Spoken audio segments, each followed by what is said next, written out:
All right, well, welcome everyone. My name is Dr. Cameron Fadjo. I'm the Assistant Superintendent for Instructional Services here with the Pleasantville Union Free School District.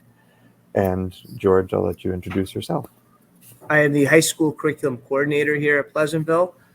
Joe Palumbo, he's our high school principal. He was supposed to join us, but right now he is currently outside on the field leading a pep rally. It's our homecoming this weekend. I'm also one of the football coaches, so I'm here. He's not. That's okay. Hopefully we can do some good things here today.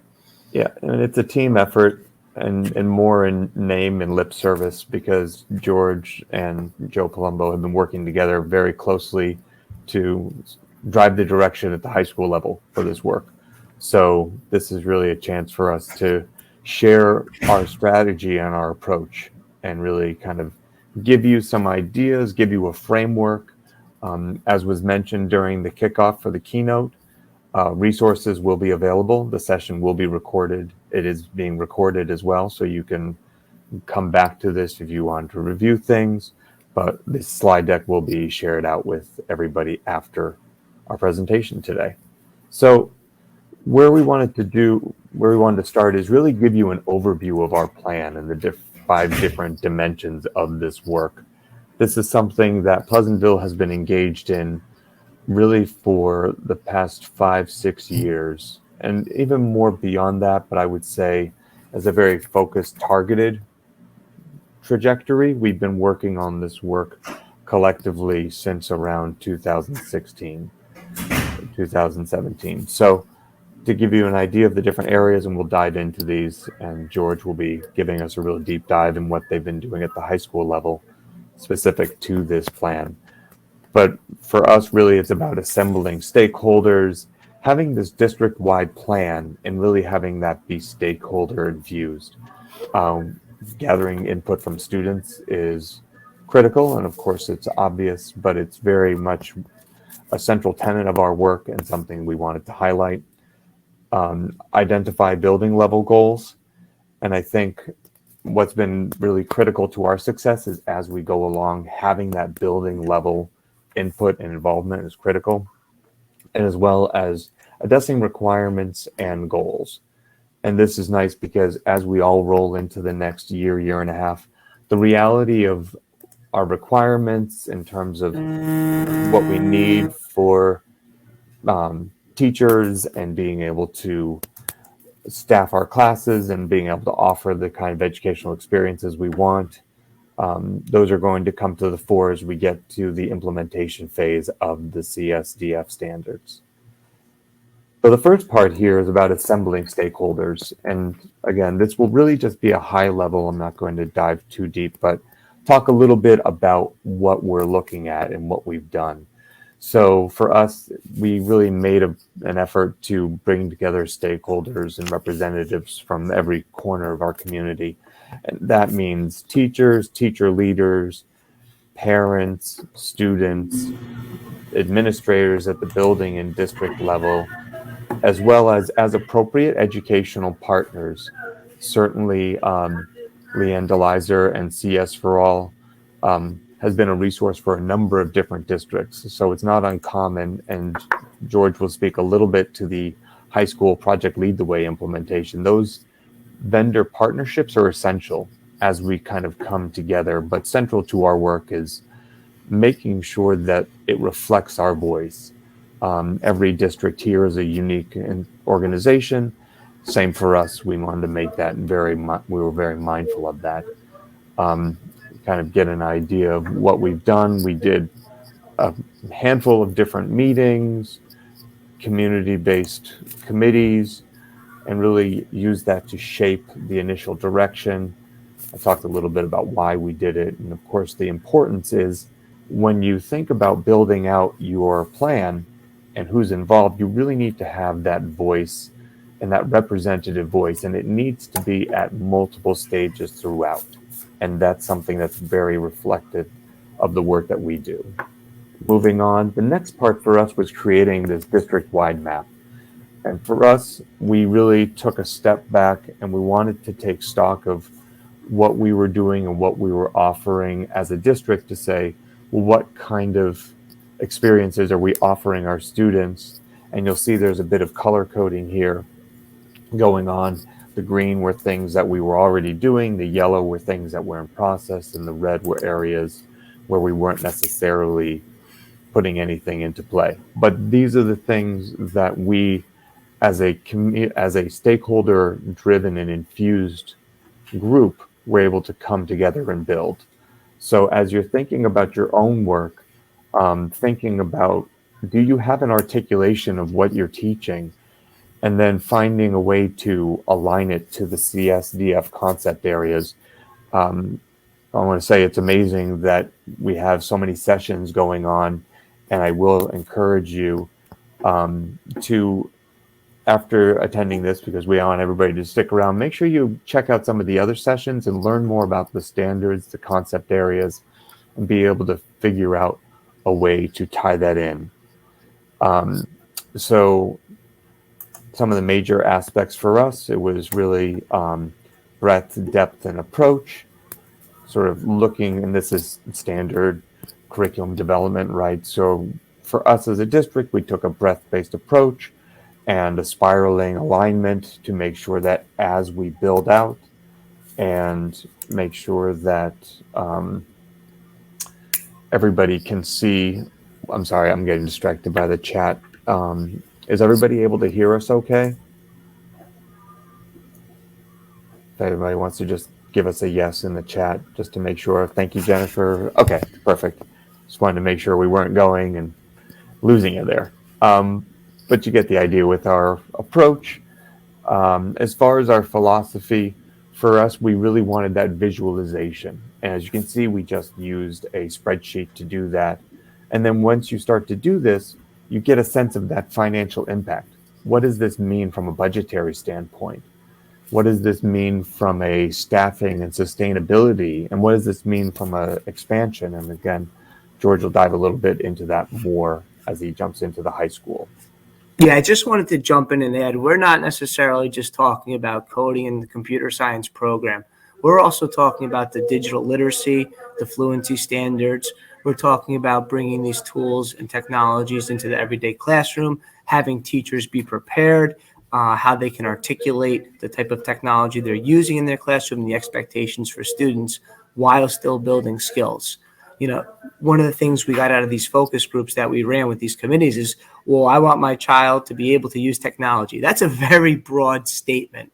So what we're really trying to do is hone in and create an articulated path, touching on those skills and also that shared responsibility that we have to make sure our students are well prepared and able to navigate sort of this digital world.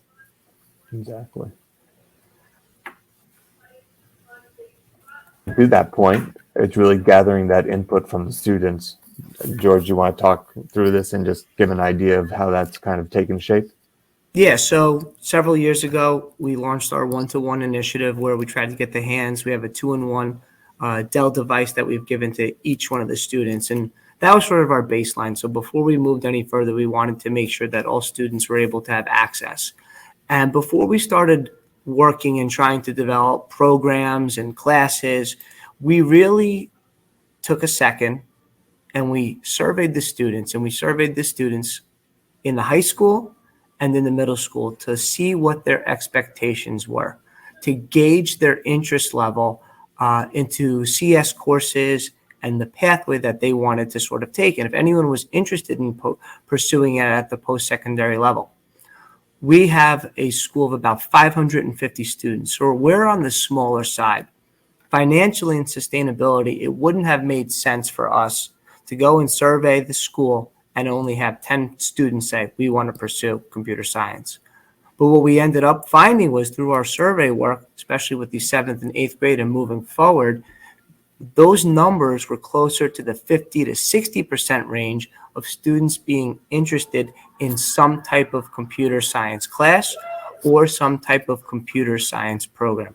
So that was critical. And what we look to do at the middle school level and elementary school levels, introduce them slowly to some of those new coding concepts and design building atmospheres and some small samples of robotics inside those courses in our middle school to just sort of get them introduced to what we were going to bring them to at the high school. Perfect. So what I'll do here is then jump into the next part and talk a little bit about this identifying building level leaders.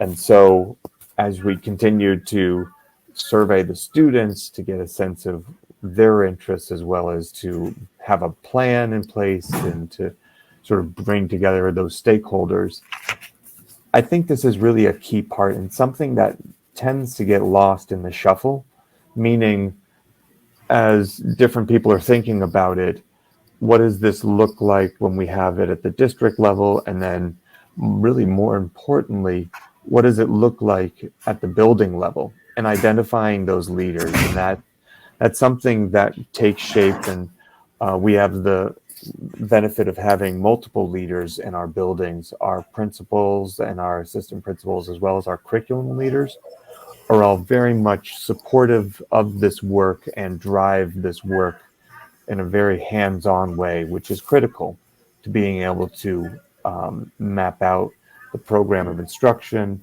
make sure that it reflects our needs, and of course, thinking about the curriculum, our approach to instruction, as well as the technologies used to support that work and collectively working together. So that's sort of a big piece there. The next part of our overall plan was really thinking about these requirements and goals. And so this is thinking about the external needs for our students. What does it mean for them to graduate, and where are they going? And I will give a little bit of shout out and a little bit of a brag here. We have one of our students that will be presenting tomorrow. She's an amazing high school student who's really diving into this with all of our high school students are amazing, obviously. But Dana is going to be sharing a bit of her own personal experience in doing computer science in Pleasantville, both at the middle school and the high school level, what that means for her. And, students like Dana, knowing, and like George just mentioned, surveying our students, and over 50% of them are interested in this. So there's a lot of interest in understanding what does that articulation look like and looking beyond it. And so certainly if you've been doing this for a while, and a number of our attendees, I know personally have been working in this space for quite some time. Of course, the college and career narrative is central to that. And we just fold it into a piece to make sure that what we're doing here reflects that reality. And as Tom mentioned earlier, CS education is education for all students. We really have that belief and hold that belief and create opportunities so that exposure and access is available to the students. And then as their passions take shape in middle school and high school, then giving those pathways and creating those opportunities is really critical for that work. So with that, the next part of this, I'm going to jump over and ask George to talk a little bit about these pieces and really give you a good sense of what a deep dive looks like at the building level and how this has really taken shape and really made us successful in that area. Yeah, so thank you, Cameron. So this took several years for us to sort of undertake. The research phase that we went through was over about 3 years, where we went out and we were looking at a variety of different course offerings that we could pair with community colleges or dual enrollment programs. We were looking inside at our own faculty. We were looking at their certifications, assessing their strengths and weaknesses inside of the building. We were looking at what our current course offerings were at that point in time. This is 2017, 18, 19, and just really trying to get an overall feel of sort of what our needs were for the district, and especially for our building. And that was so very important. And, one of the issues we constantly were running into inside Pleasantville was our course offerings just weren't quite there yet. We were offering 2 half-year courses in computer science. One was in web design, the other was in Python program, and then we had the standard AP Computer Science A curriculum. We also were finding that inside our math and science departments and some of the other departments teachers just didn't necessarily have the capacity or the background to really build and create a standalone computer science course. So it made the process at the start of it a little on the difficult side, trying to say, okay, well, who's already teaching it? Who would be willing to teach it in the future? And what sort of supports are out there in terms of the professional development capacity that we can sort of leverage and build and give our teachers the support that they need to sort of push forward. Especially in a small school, we're sharing staff across multiple buildings. I'm sure many of you out there also have that same sort of problem. Additionally, when we were looking to create this and build out our program, we needed somehow to hook in the students. When we were looking at these half-year courses, it was difficult to schedule and difficult to run these one-off courses because of the scheduling conflicts that many students have, especially in a small school. So we wanted to look and build some type of course that was a year long, sequential, and could take the skills that they have and build on them moving forward. The other piece we were looking at is we wanted to have a real growth mindset when we were looking at our computer science program. Many of our students are novices, and we want to have this program available to novice students and accelerated students. We wanted them to feel like they could walk into the class and learn something. So that growth mindset was super important. Same thing with creating that positive environment. And that's something, Cameron, if we could flip to the next slide, that kind of is going along with our staff needs and our recruitment efforts. So the recruitment that we did took place inside of our building. And then once we started formulating our plan, we posted as soon as possible. We knew we were going to have a retirement coming up inside the math department. We posted early in mid-January, and the description we were building was to have somebody with a computer science background or somebody interested in creating a computer science background. Just some side notes, starting next year, staff will need to teach a computer science course, a computer science certification inside of New York State. Programs are limited. Those are just the facts. You can go out and you can hire 500 social studies teachers, and computer science it's just a limited field, and the competition is stiff out there. So we're going to have to bank on the superintendent waiver while our staff is working through the computer science program. And really, we wanted students to be engaged with the material, and we wanted teachers to match that capacity. We were looking for the teacher first, somebody who could connect to the student and then build out the computer science program. So finding the right people inside of your building is important, and then going out and recruiting these people who have this growth mindset, who want to encourage curiosity. Teachers are encouraged in our computer science courses to be risk takers, to be facilitators. So that's the type of person we were looking for. In terms of the marketing component, that's where we really need to see the growth in the program. So as much as it was about building the program, finding the right fit, pulling the right people, we needed to now make sure that the community itself was well aware of what we were doing, why we were doing it, and how we were doing it. So at Pleasant, we run a multitude of nights. We have several ninth grade orientation programs. We run webinars describing the programs. Our principals push out the newsletters. Our district level push out the newsletters. Our PCOs push out the newsletters.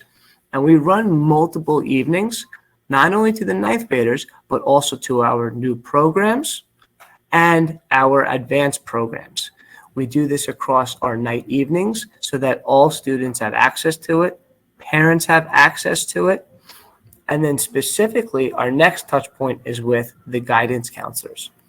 Our program that we have currently is centered around the 9th through 12th grade with a 4-year articulated pathway, and we'll show you that in a moment. But we do have leverage points working back into the 8th grade, the 7th grade, the 6th grade down into the middle school. And one of those key pieces really was working with the guidance counselors. Myself, Cameron, our principal, Joe, we sat and we met with the guidance counselors multiple times to not only explain the program to them, but explain the benefits for them. So when students were coming into their office, guidance counselors could specifically speak to the benefits of computer science education, speak to what they would be learning, speak to that they were going to have a good experience.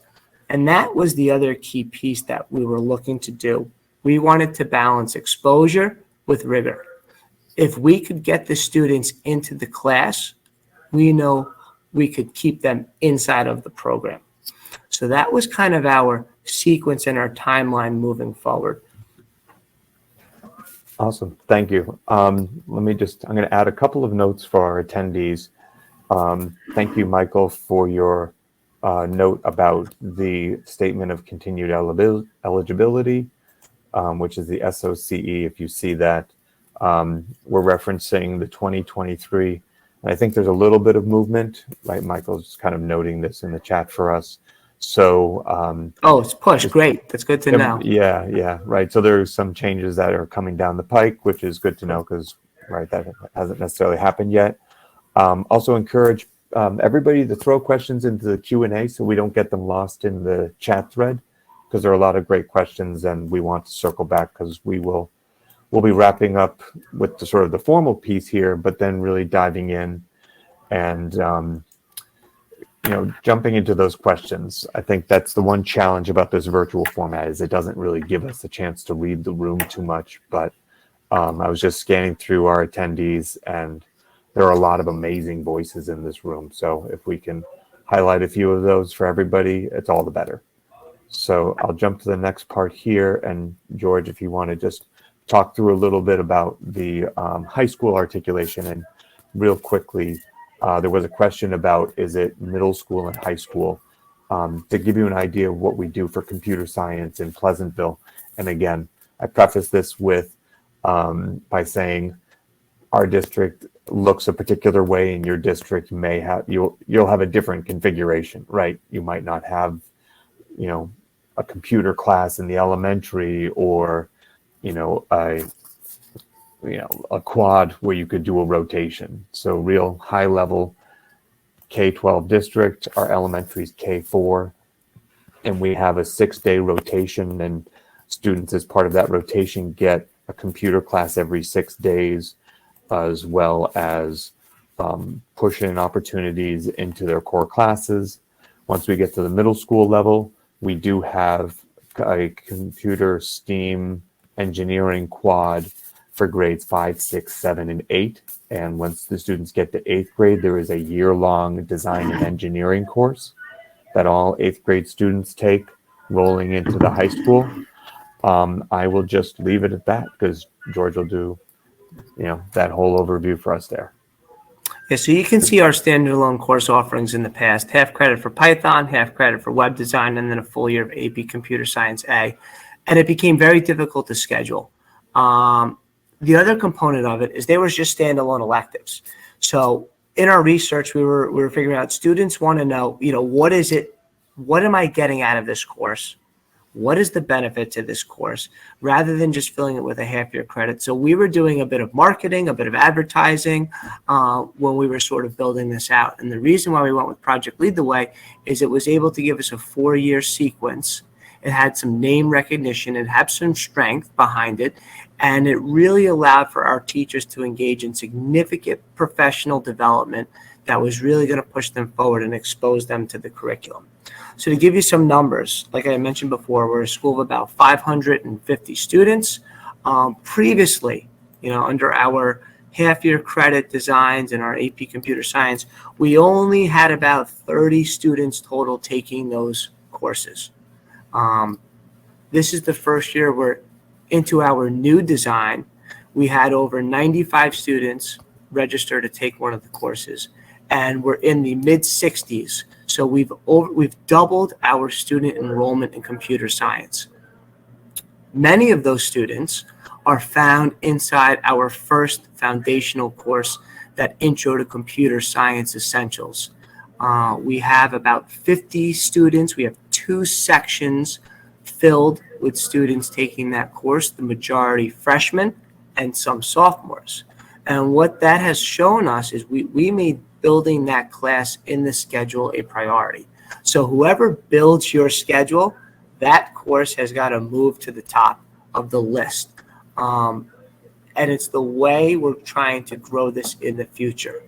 The hope, and we're going to survey students periodically throughout the year, at the quarter, at the halfway mark, and then again when they meet with their guidance counselors as they're planning their schedule for next year. And we want to look to see what our retention rate is going to be leading into the next year for computer science principals. So our goal inside that course is to make sure engagement is high, make sure we have that positive environment, and we're also trying to build in some elements that are inclusive of that civic responsibility component. We're building in some components on debate and media and government organization and oversight.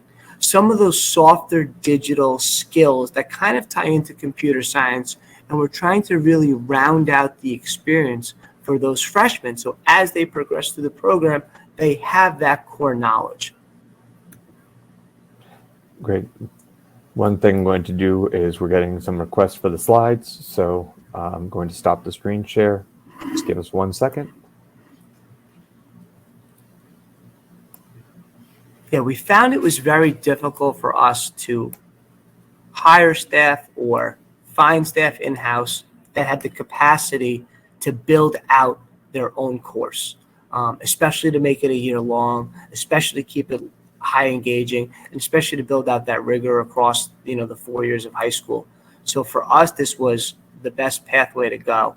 Some of the other programs we looked at, some of the dual enrollment programs, were also only half a semester long or required students to be higher level learners in computer science. And sometimes that might get a little bit scary. So this was a way to sort of try and build everybody together at the building level and really, really create that exposure. Awesome. And with that, we're just going to jump into the closing of our session, or presentation at least. So just to recap, for us, it started with assembling stakeholders, really thinking about who's in the room and how do we get that voice represented. The second part here is creating that district-wide plan.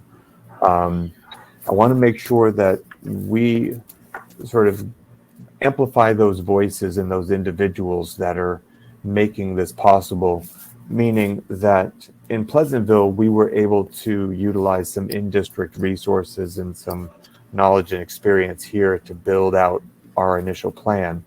The CS for All Script program is very much in that similar vein, and I highly encourage you, if you're at that stage within your district, whether or not you're a district administrator, a building administrator, a classroom teacher, it doesn't, as long as you're passionate about this and you really want to see this take shape, looking at the CS for All Script program is a great way to kind of build that bridge for starting to think about that plan.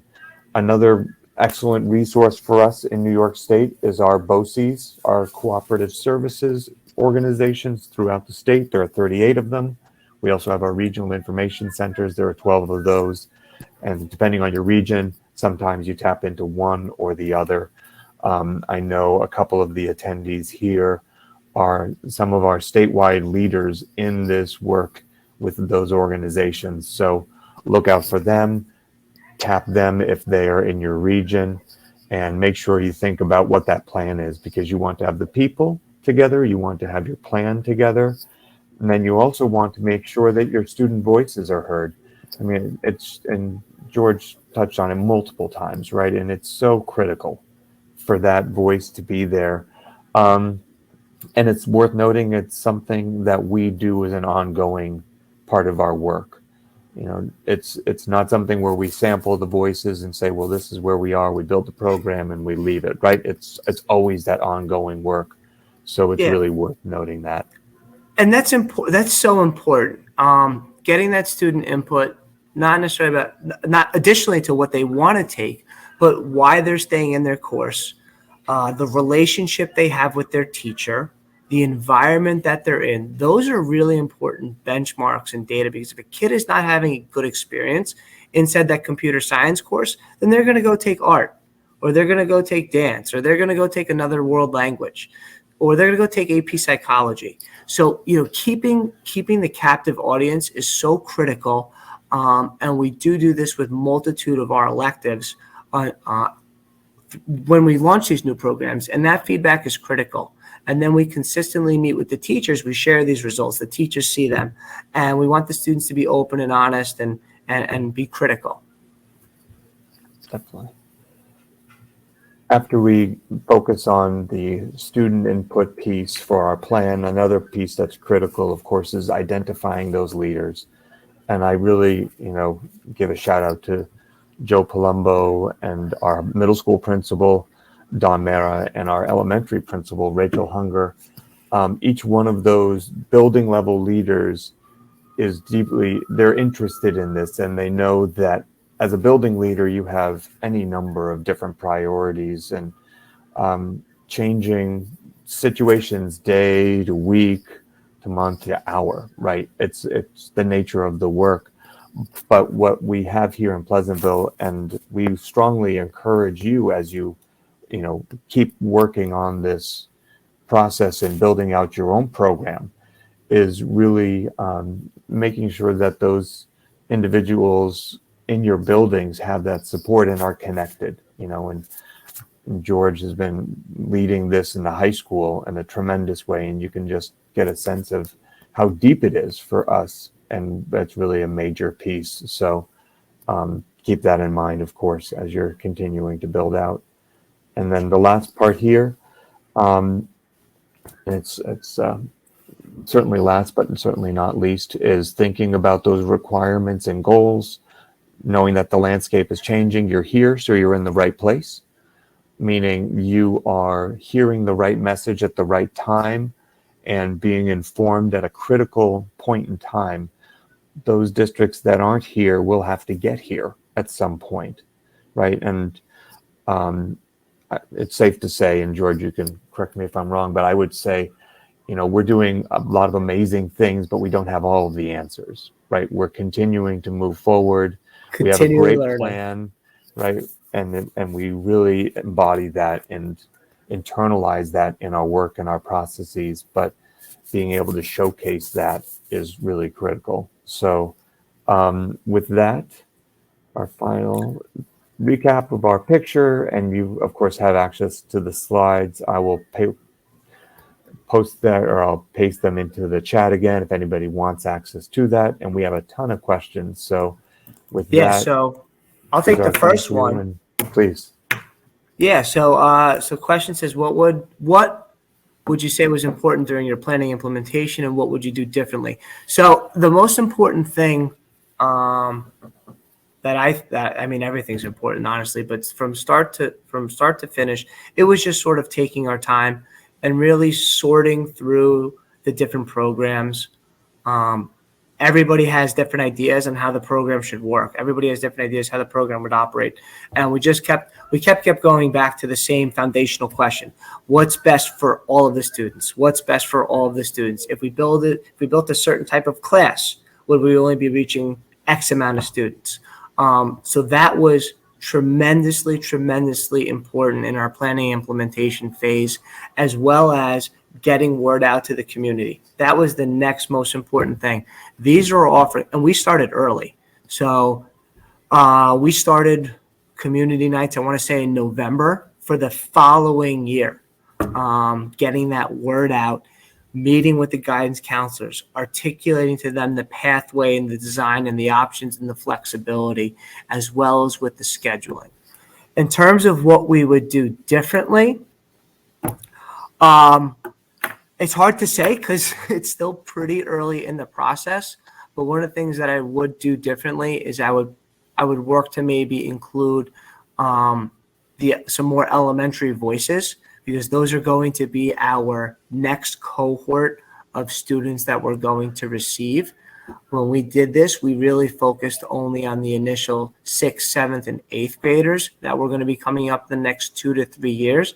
So I would probably go back and dig a little bit deeper to look for more of a 5 to 10-year outlook rather than a 3 to 5-year outlook. Yeah. The next question is fairly straightforward. It's asking about, does our CS program run under math, science, or independent tech? So it really runs under, it depends on how you look, right? If you look at a catalog, it might say it's sort of the CS, but our math department is really where we find our CS teachers at the high school level. When you get to the middle school level, because of our size, again, and because as a district, I think we really do pride ourselves on offering a wide range of educational opportunities to our students. So our teacher assignments will have a variety of teachers who are supporting that work, and they're not necessarily departmentalized at the middle school level. And then, of course, at the elementary level, we're looking at certain dedicated teaching support staff, teaching assistants, teachers, and we provide that support with multiple individuals there. George, can you talk about the credits on their transcripts? Absolutely. Well, just to echo what you were saying, we also have a robotics course that's offered through the science program. Mm-hmm. And we also have a science research program where there are elements of computer science integrated into that. So it's not just like this is the box that computer science fits in. It's across the curriculum in math and in science. So that's kind of our approach looking through there. The credits, it's 1 credit for the full year, and they're reflected because of our partnership. Students will get a Project Lead the Way certification next to the course name, and they can serve as elective credits, and they can serve as math credits. We're trying to encourage students to take the foundational 3 years in math because it will only help them with their exposure. Excellent. And then as far as the credits reflected on their transcripts, can you speak to that a little bit? I mean, I think it's just... Yeah, each class is a 1 credit full year long class. And on the transcript, it will read as Project Lead the Way and then with the course title. So they're just 1 credit courses. And then students can also get the AP designation as well for the computer science A course. Yeah, and I don't know... That course is weighted. And apologize if I mispronounce the name, but Subraha, maybe the question is around graduation requirements and thinking about, does this fulfill a math requirement and things of that sort? And I know that's a sort of a larger question in New York State. And as you go to different sessions throughout the next 2 days, you might be hearing other speakers or some of your colleagues talking a bit about that. So there's quite a bit of discussion going on around that. Jocelyn asks about, do you see that Pleasantville will address all of the CSDF standards with these classes, or do you plan to build some standards into other academic classes like social studies? That's a great question. And if you actually, George, can you talk a little bit about that? And I'll queue up a slide that I was just sharing with our elementary leadership an hour before, because we met first thing this morning to talk about our technology standards and our computer science technology academic offerings at the elementary level and how the standards connect to that. So yeah, absolutely. So yes, this isn't just a standalone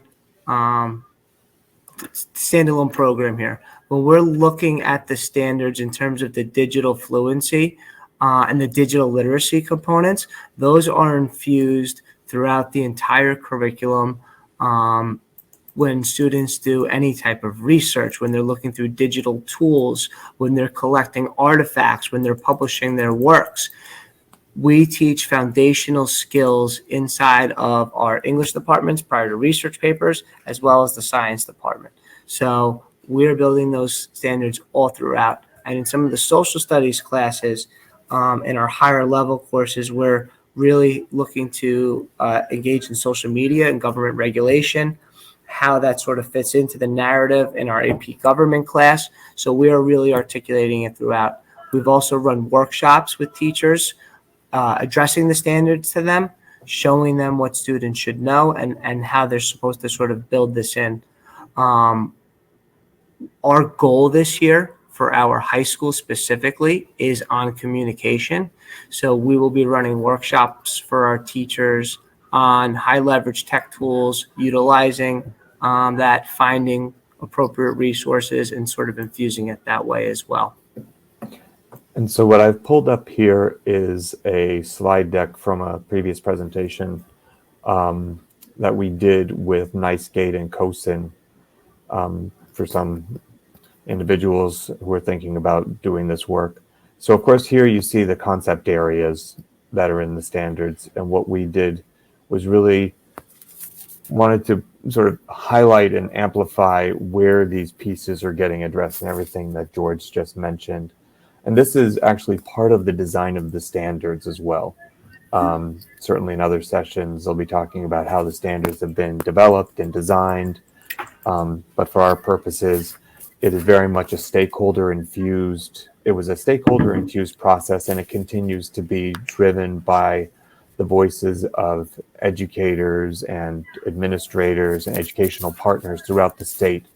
So it's very much an ongoing process. But here it's worth noting that the concept areas are really kind of broken out in this way to be supported by a CS educator individually or in an interdisciplinary capacity. And that's to what George was just referencing right there. The digital literacy standards are really designed to be for all educators, right? As we go along and as we progress, and the standards are designed, of course, to move all school districts and classrooms throughout the state in a similar direction. So I just thought, given this question, it would be a nice piece to share as well. We'll keep jumping in. We keep getting lots of questions. One thing we always like to do is make sure we tackle all our questions. Will asks about, has there been any movement to introduce CS in elementary or middle school? Yes, there has been movement, and it's been in place for 5-6 years in a very intentional way. And of course, there was work going on with projects here or there prior to that, but it's been very much programmatic, very much in the way George was mentioning, like that priority of you're teaching these classes and what the students want and who's building that master schedule needs to have that voice and that awareness. So elementary and middle, we've had that articulated scope and sequence, that district level map, and that drove a lot of our planning. So we do offer them in the elementary as well as in the middle school. Yeah, prioritizing those courses, especially for the freshmen, was so impactful for us, and we're going to continue to prioritize that towards the top of our power rankings. It's right up there. It's one of the top 5 that we build the schedule around, to be totally honest with you. So then Jackin asks about, does your CS program lead to a CTE endorsement on the diploma? And no, it does not. No. So that is one thing that we do not offer. Sarah asks about, or wants to hear more about our marketing materials, presentations to the students and communities, about why they should choose the CS pathway. And I guess the one thing I'll make note of is just, within our schools, we offer CS opportunities just as we offer science opportunities and, English language arts opportunities. So the pathway is kind of collectively a part of that educational experience. But George, did you want to talk a little bit about that outreach and what that looked like? Yeah, so the marketing piece is important, very important, because you have to make sure you're speaking to students in one way, but speaking to the adults in the room another way. And that kind of varies with our presentations and sort of what we do. So here at Pleasantville, we are a smaller school, so we do have some benefits that we can reach, students in a pretty easy way. In fact, the middle school is about 100 feet away. It's right across the parking lot. So one of the things that we do here at Pleasantville is we have 8th grade orientation, where we will cycle the students through a typical high school day. And we will meet with those students, and we will describe in small groups, and we will bring in some students as guest speakers and some student government leaders and some teachers to talk about the specific courses and what they will be learning why they will be learning it, and why they should enroll in that specific course. So computer science is one of those courses where students don't know a lot about. So we were very intentional with our language, working with the students, and then same thing with the guidance counselors. We would always have follow-up with the students through the guidance department. In terms of the presentations, we offered multiple presentations, webinar style, just like this, that we pushed out to the community, where we talked about not just this program, but a multitude of programs and a multitude of new course offerings that we would have. So we did it as a new program initiative. And then on our second night, we also did it as an advanced program initiative to reach some of those other high school students who might be interested in it. Additionally, we partnered with the PCO, our parent council organization, as sort of like a leverage point, because their audience is quite wide. And, you know, the more times you kind of push out information, the more hits you will get. So that's kind of like has been our marketing throughout the past. Perfect. We have a couple more questions. One question that came up is apparently in the chat. In the chat section, some people aren't able to see the slides, so the request was to post the slides in the Q&A. So as of right now, I'm replying to Karen's request, and I'm posting the slides into her question. And so if you go to the Q&A and look for Karen's question, and we'll get to that, you should be able to see a link to the slides there. So then Karen asks, in the high school CS classes, the CS principals and CSA, what CS languages are being taught? You want to touch on that real quick, George? So there's Python and Java. Those are the two languages. Yeah. And what's nice about the courses is that they're also using the Amazon Web Services in some of the courses. They're using some of the MIT app creators. And we also still have our CodeHS subscription that we still use. So we have a little flexibility across the board with what we're using. Mm-hmm. Good question. And we teach the computer science course, even though it's an AP level, it's really designed for anybody. So we really teach it from ground zero and work our way up through that course. All right. And then June has a question about the elementary piece. Are you following the New York State curriculum? So I talked a little bit about our elementary program and how we're building that out. And as far as the New York State curriculum, the state doesn't actually have a prescribed curriculum. You know, sort of, you know, what you would teach in the classroom. There are any number of different curriculum providers and ed tech companies and developers that offer different solutions and things like that. So I encourage you to go to different resources. The CS for All website has a database of different providers on a national level that provide computer science curricula, as well as the CSForNY site has a number of different curricula that are referenced in that particular resource. So there are some nationwide resources, of course, CSTA. If you're not a member of CSTA, highly encourage you to join that. It's just a way for you to join the community and really be a part of those conversations. And then let's jump over to the chat, see if there are any. Thank you, David, for posting the curriculum directory. All right. Thanks, Tom, for that. And then Amy has one last piece here, and then we will let you.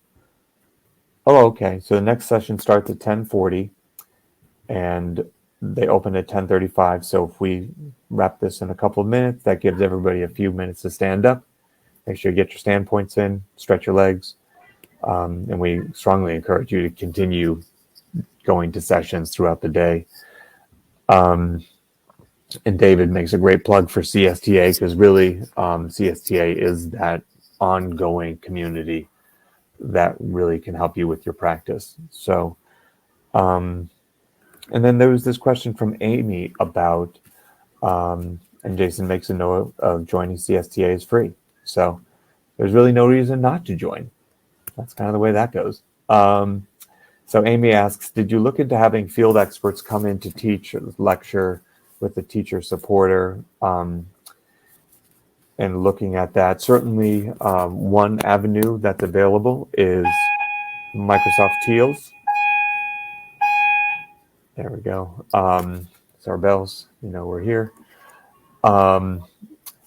We didn't necessarily look at the expert route. I think early on we might have had a preliminary discussion just to say, well, we're so early on, what does this look like for us? And it never really rose to the level of let's explore this. And I think that's partly because a number of our teachers in the district, one teacher that just retired last year, she was a software engineer at IBM.